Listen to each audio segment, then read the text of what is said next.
Welcome back, the next item that we have for you today is about Zamalek SC having the honor of becoming the first African team to compete in the FIBA Intercontinental Cup, where the 2022 edition of the competition tips off on February 11th and is intended to last until the 13th of this year. The spectacular Giza Plateau provided the backdrop for the draw ceremony of this milestone for the edition of the FIBA Intercontinental Cup, as it is the first time in history that an African country plays host to the competition. And we have with us over the phone right now is Mr. Hazem Askandarani, a sports critic who can tell us a bit more about this. Good afternoon to you, sir. Good afternoon. Thank you for joining us. You're welcome. Can you tell us a bit about the importance of hosting such a big event here in Egypt? Of course, this is the first time for Egypt and for the whole continent, yes, the African continent, to host such a championship. Of course, we know that also Zamalek will be the first club in the world to represent Africa on the African continent. And of course, this is a continuity of the work of hosting the championships, the world championships and continental championships in Egypt from many years ago. We see that we made a record actually when in 2019 we organized the Africa, the AFCON, in just 1 month, which shows the capacity of Egypt to organize big championships.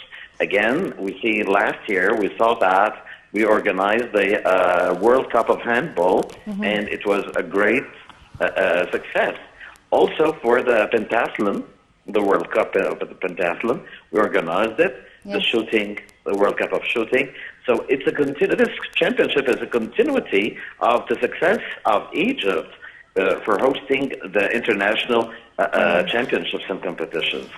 So, what did you think of the draw event itself when they drew the names at the Giza Plateau?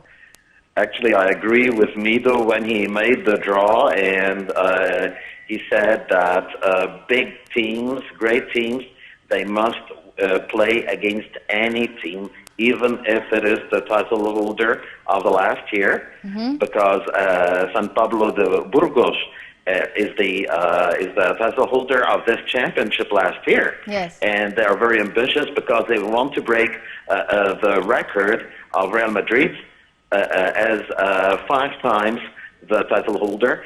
So they're very ambitious. It's a very strong team. Yes. And by the way, if we look at the other side, the other 2 clubs who will play in the other match of the semifinal, we see that Flamengo is also a big team, and of course the Lakeland Magic representing North America.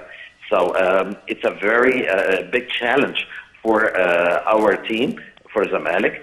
And I think that when I saw Anas Osama, the captain of the Zamalek team, he said that he knows a little bit more the teams that Zamalek will face during this championship.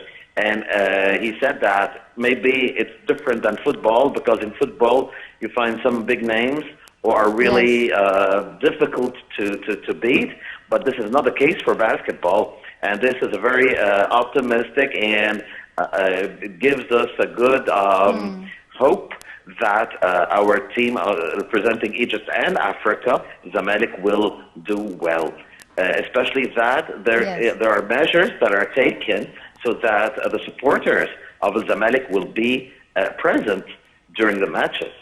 Yes, this is an asset. Yes, and hopefully they will fare well in this competition.